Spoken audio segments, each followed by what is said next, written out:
ਪਿਆਰੇ ਵਿਦਿਆਰਥੀਓ, ਅੱਜ ਅਸੀਂ ਪੰਜਾਬੀ ਦੂਜੀ ਭਾਸ਼ਾ ਜਮਾਤ 7ਵੀਂ ਦੀ ਪਾਠ ਪੁਸਤਕ ਦਾ 14ਵਾਂ ਪਾਠ ਕਰਾਂਗੇ, ਜਿਸ ਦਾ ਸਿਰਲੇਖ ਹੈ ਮਹਾਨ ਧੀਆਂ। ਇਹ ਇੱਕ ਕਵਿਤਾ ਹੈ ਜਿਸ ਨੂੰ ਕਵਿਤਰੀ ਹਰਪ੍ਰੀਤ ਕੌਰ ਨੇ ਲਿਖਿਆ ਹੈ। ਆਓ ਕਰੀਏ ਕਵਿਤਾ ਪਾਠ। ਧੀਆਂ ਸਾਡੇ ਘਰ ਦੀ ਸ਼ਾਨ, ਧੀਆਂ ਸਾਡੇ ਘਰ ਦੀ ਸ਼ਾਨ, ਵਿਦਿਆ ਪੜ੍ਹ ਕੇ ਬਣਨ ਮਹਾਨ, ਮਨ ਦੇ ਵਿੱਚ ਜੋ ਖਾਬ ਸਜਾਵਨ, ਪੂਰੇ ਕਰਕੇ ਇਹ ਦਿਖਲਾਵਨ। ਵਿਦਿਆ ਪੜ੍ਹ ਕੇ ਬਣੀ ਕਲਪਨਾ, ਵਿਦਿਆ ਪੜ੍ਹ ਕੇ ਬਣੀ ਕਲਪਨਾ, ਤਾਈਓ ਛੂਇਆ ਹੈ ਅਸਮਾਨ, ਧੀਆਂ ਸਾਡੇ ਘਰ ਦੀ ਸ਼ਾਨ। ਵਿੱਚ ਵਿਹੜੇ ਦੇ ਰੌਣਕ ਲਾਵਨ, ਵਿੱਚ ਵਿਹੜੇ ਦੇ ਰੌਣਕ ਲਾਵਨ, ਮਾਪਿਆਂ ਦੇ ਇਹ ਦੁੱਖ ਵੰਡਾਵਨ।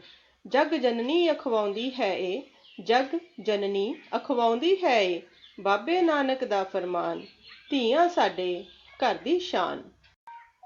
ਧੀਆਂ ਨੂੰ ਤੁਸੀਂ ਨਾ ਦੁਰਕਾਰੋ, ਕੋਮਲ ਸੁਪਨਿਆਂ ਨੂੰ ਨਾ ਮਾਰੋ, ਹੁਨਰ ਕਈ ਨੇ ਛਿਪੇ ਇਹਨਾਂ ਵਿੱਚ, ਪਾਲਣਾ ਕਰੀਏ ਨਾਲ ਧਿਆਨ, ਧੀਆਂ ਸਾਡੇ ਘਰ ਦੀ ਸ਼ਾਨ।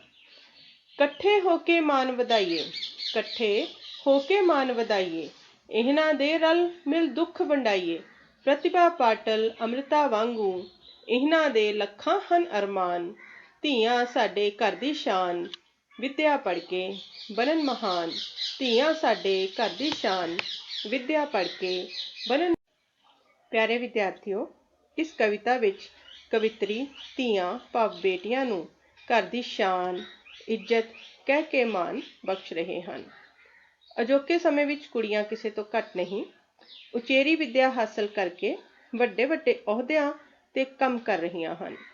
ਜੋ ਵੀ ਸੁਪਨੇ ਉਹਨਾਂ ਨੇ ਆਪਣੇ ਸੁਨਹਿਰੀ ਭਵਿੱਖ ਲਈ ਦੇਖੇ, ਉਹਨਾਂ ਨੂੰ ਪੂਰਾ ਕਰਨ ਲਈ ਭਰਪੂਰ ਮਿਹਨਤ ਕੀਤੀ। ਬੱਚੋ, ਕਲਪਨਾ ਚਾਵਲਾ ਪਹਿਲੀ ਭਾਰਤੀ ਅਮਰੀਕਨ ਸੀ ਜਿਸ ਨੇ ਉਚੇਰੀ ਸਿੱਖਿਆ ਹਾਸਲ ਕੀਤੀ ਤੇ ਪਹਿਲੀ ਭਾਰਤੀ ਅਮਰੀਕਨ ਔਰਤ ਵਜੋਂ ਪੁਲਾੜ ਜਾਣ ਦਾ ਮਾਣ ਹਾਸਲ ਕੀਤਾ। ਕੁੜੀਆਂ ਆਪਣੇ ਮਾਤਾ ਪਿਤਾ ਦੇ ਘਰ ਦੀ ਰੌਣਕ ਹੁੰਦੀਆਂ ਹਨ। ਉਹ ਮਾਪਿਆਂ ਦਾ ਹਰ ਦੁੱਖ ਸੁੱਖ ਵੰਡਾਉਂਦੀਆਂ ਹਨ। ਗੁਰੂ ਨਾਨਕ ਦੇਵ ਜੀ ਨੇ ਕਿਹਾ ਹੈ ਕਿ ਔਰਤ ਜਗ ਜਨਨੀ ਹੈ। ਜਗ ਜਨਨੀ ਤੋਂ ਭਾਵ ਜਨਮਦਾਤੀ ਹੈ। ਇਸ ਲਈ ਸਾਨੂੰ ਉਹਨਾਂ ਦਾ ਸਤਿਕਾਰ ਕਰਨਾ ਚਾਹੀਦਾ ਹੈ। ਗੁਰੂ ਸਾਹਿਬ ਦੀ ਲਿਖੀ ਹੋਈ ਇੱਕ ਤੁਕ ਸੋ ਕਿਉ ਮੰਦਾ ਆਖੀਏ, ਜਿਤ ਜੰਮੇ ਰਾਜਾਨ, ਵੀ ਇਹੀ ਸੰਦੇਸ਼ ਦਿੰਦੀ ਹੈ ਕਿ ਜੋ ਰਾਜਿਆਂ ਨੂੰ ਜਨਮ ਦਿੰਦੀ ਹੈ, ਜੋ ਜਨਮਦਾਤੀ ਹੈ, ਉਸਨੂੰ ਮੰਦਾ ਨਹੀਂ ਬੋਲਣਾ ਚਾਹੀਦਾ। ਕਵਿਤਰੀ ਕਹਿੰਦੇ ਹਨ ਕਿ ਸਾਨੂੰ ਧੀਆਂ ਨੂੰ ਰੋਕਣਾ ਟੋਕਣਾ ਨਹੀਂ ਚਾਹੀਦਾ, ਉਹਨਾਂ ਨੂੰ ਦੁਰਕਾਰਨਾ ਨਹੀਂ ਚਾਹੀਦਾ, ਉਹਨਾਂ ਦੇ ਸੁਪਨਿਆਂ ਨੂੰ ਨਹੀਂ ਮਾਰਨਾ ਚਾਹੀਦਾ। ਕੁੜੀਆਂ ਵਿੱਚ ਬਹੁਤ ਸਾਰੇ ਗੁਣ ਹੁਨਰ ਛੁਪੇ ਹੁੰਦੇ ਹਨ, ਉਹਨਾਂ ਨੂੰ ਹੱਲਾਸ਼ੇਰੀ ਦੇਣ ਦੀ ਲੋੜ ਹੈ ਤਾਂ ਜੋ ਆਪਣੇ ਜੀਵਨ ਵਿੱਚ ਪੜ੍ਹ ਲਿਖ ਕੇ ਚੰਗੇ ਮੁਕਾਮ ਹਾਸਲ ਕਰ ਸਕਣ। ਸਾਨੂੰ ਉਹਨਾਂ ਦੇ ਛੁਪੇ ਹੋਏ ਗੁਣਾਂ ਨੂੰ ਪਹਿਚਾਣ ਕੇ ਉਹਨਾਂ ਨੂੰ ਉਜਾਗਰ ਕਰਨ ਦੀ ਜ਼ਰੂਰਤ ਹੈ ਤਾਂ ਜੋ ਕੁੜੀਆਂ ਆਪਣੇ ਜੀਵਨ ਦੇ ਵਿੱਚ ਇੱਕ ਸਫਲ ਮੁਕਾਮ ਮੰਜ਼ਿਲ ਹਾਸਲ ਕਰ ਸਕਣ। ਕਵਿਤਰੀ ਸਭ ਨੂੰ ਇਕੱਠੇ ਹੋ ਕੇ ਧੀਆਂ ਦੀ ਇੱਜ਼ਤ ਕਰਨ ਲਈ ਕਹਿ ਰਹੀ ਹੈ। ਆਓ ਭਾਰਤ ਦੀ ਪਹਿਲੀ ਮਹਿਲਾ ਰਾਸ਼ਟਰਪਤੀ ਪ੍ਰਤਿਭਾ ਪਾਟਲ ਤੇ ਪ੍ਰਸਿੱਧ ਸਾਹਿਤਕਾਰ ਅੰਮ੍ਰਿਤਾ ਪ੍ਰੀਤਮ ਵਾਂਗ ਜੀਵਨ ਵਿੱਚ ਸਫਲਤਾ ਹਾਸਲ ਕਰਨ ਲਈ ਅਸੀਂ ਕੁੜੀਆਂ ਨੂੰ ਪੜ੍ਹਾਈ ਕਰਨ, ਅੱਗੇ ਵਧਣ ਲਈ ਪ੍ਰੇਰਿਤ ਕਰੀਏ। ਕਵਿਤਰੀ ਕਹਿੰਦੀ ਹੈ ਕਿ ਕੁੜੀਆਂ ਸਾਡੇ ਘਰ ਦੀ ਸ਼ਾਨ ਹਨ ਤੇ ਉਹ ਵਿਦਿਆ ਹਾਸਲ ਕਰਕੇ ਜੀਵਨ ਵਿੱਚ ਉਚੇਰੀਆਂ ਮੰਜ਼ਿਲਾਂ ਹਾਸਲ ਕਰਨ। ਪਿਆਰੇ ਵਿਦਿਆਰਥੀਓ, ਆਓ ਕਰੀਏ ਪਾਠ ਅਭਿਆਸ। ਪਹਿਲਾ ਪ੍ਰਸ਼ਨ ਹੈ ਛੋਟੇ ਉੱਤਰਾਂ ਵਾਲੇ ਪ੍ਰਸ਼ਨ। ਇਸ ਦਾ ਊੜਾ ਭਾਗ, ਧੀਆਂ ਆਪਣੇ ਸੁਪਨੇ ਕਿਵੇਂ ਪੂਰੇ ਕਰਦੀਆਂ ਹਨ? ਇਸ ਦਾ ਉੱਤਰ ਬਣੇਗਾ ਵਿਦਿਆ ਪੜ੍ਹ ਕੇ। ਦੂਸਰਾ ਪ੍ਰਸ਼ਨ ਹੈ ਕੁੜੀਆਂ ਕਲਪਨਾ ਚਾਵਲਾ ਵਰਗੀਆਂ ਕਿਵੇਂ ਬਣ ਸਕਦੀਆਂ ਹਨ? ਉੱਤਰ ਹੈ ਪੜ੍ਹਾਈ ਕਰਕੇ।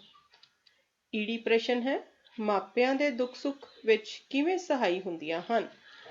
ਉੱਤਰ ਦੁੱਖ ਵੰਡਾ ਕੇ। ਸੱਸਾ ਪ੍ਰਸ਼ਨ, ਕੀ ਧੀਆਂ ਨੂੰ ਦੁਰਕਾਰਨਾ ਚਾਹੀਦਾ ਹੈ? ਠੀਕ ਹੈ। ਉੱਤਰ ਹੈ ਬਿਲਕੁਲ ਨਹੀਂ।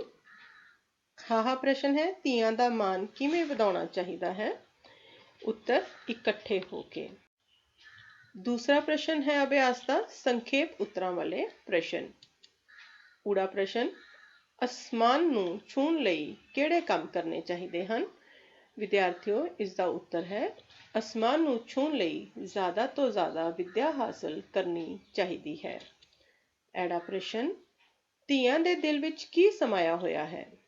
उत्तर, ਧੀਆਂ ਦੇ ਦਿਲ ਵਿੱਚ ਅੱਗੇ ਵਧਣ ਦਾ ਅਰਮਾਨ ਸਮਾਇਆ ਹੋਇਆ ਹੈ। ਈੜੀ प्रश्न, गुरु नानक देव जी ने औरत नूं किहड़े शब्दां नाल सन्मानित किया है? उत्तर, गुरु नानक देव जी ने औरत नूं जग जननी कह के सन्मानित किया है। सस्सा प्रश्न, 17 पढ़ के प्रश्न का उत्तर दिओ। 17 ਹਨ, जग जननी अखवाउंदी है ਇਹ ਬਾਬੇ ਨਾਨਕ ਦਾ ਫਰਮਾਨ। प्रश्न है, ਧੀਆਂ ਨੂੰ ਇਸ ਕਾਵ ਟੋਟੇ ਦੇ ਆਧਾਰ ਉੱਤੇ ਕੀ ਕਿਹਾ ਗਿਆ ਹੈ? उत्तर, जग जननी। तीसरा प्रश्न है वाकां विच बदलो। पहला है वाकां विच बदलो लई शब्द महान, इस तो वाक बनेगा सरदार भगत सिंह जी महान देश भगत सन। दूसरा शब्द है ख्वाब, ख्वाब मतलब सुपना। कल्पना चावला ने मेहनत नाल विज्ञानी बनन दा ख्वाब पूरा किया। तीसरा शब्द छूना, बिना मेहनत तो उच्चियां मिठियां मंजिलों नूं छूना मुश्किल है। चौथा शब्द दुख वंडाउणा, सानू आपस विच एक दूजे दे दुख वंडाउणे चाहिए हैं। पंजवां अरमान, कशिश ने अपने अरमान पूरे करन लई सख्त मेहनत की। फरमान, गुरु नानक देव जी ने दुनिया नूं इस्त्री दा सत्कार करन दा फरमान सुनाया। पाठ अभ्यास का चौथा प्रश्न है हेठ लिखे शब्दों दीआं आवाज़ां नूं प्रगट करते हुए इक्को जिहे तुकांत वाले शब्द लिखो। पहला है महान, उस दे लई इक्को जिहे तुकांत वाले शब्द शान, जहान, ध्यान। दूसरा है आसमान, फरमान। तीसरा ध्यान है किसान। चौथा दुरकारो, सत्कारो। पंजवां लावन, इसके लिए उत्तर होएगा खावन। छेवां ਵਧਾਈਏ, उत्तर है घटाइए। पाठ अभ्यास का अगला प्रश्न है हेठ लिखे शब्दों के वचन बदलो। पहला है धी, दा उत्तर है ਧੀਆਂ। दूसरा है सुपना, वचन बदल के हो जाएगा सुपने। तीसरा है रौनक, रौनकां। चौथा शब्द है लख, वचन बदल के शब्द हो जाएगा लखां। पंजवां है हुनर, उत्तर हुनरां। छेवां घर, उत्तर होएगा घरां। अगला प्रश्न है हेठ लिखे शब्दों नूं हिंदी ते अंग्रेजी विच लिखो। पंजाबी दे विच सानू शब्द दिते हुए हैं, हिंदी ते अंग्रेजी विच लिखने हैं। पहला है आसमान, हिंदी विच आकाश, अंग्रेजी विच स्काई। दूसरा है शान, हिंदी च गौरव, अंग्रेजी च ग्लोरी। तीसरा है महान, हिंदी विच महान, अंग्रेजी विच ग्रेट। चौथा अरमान, हिंदी विच अरमान, अंग्रेजी विच विश।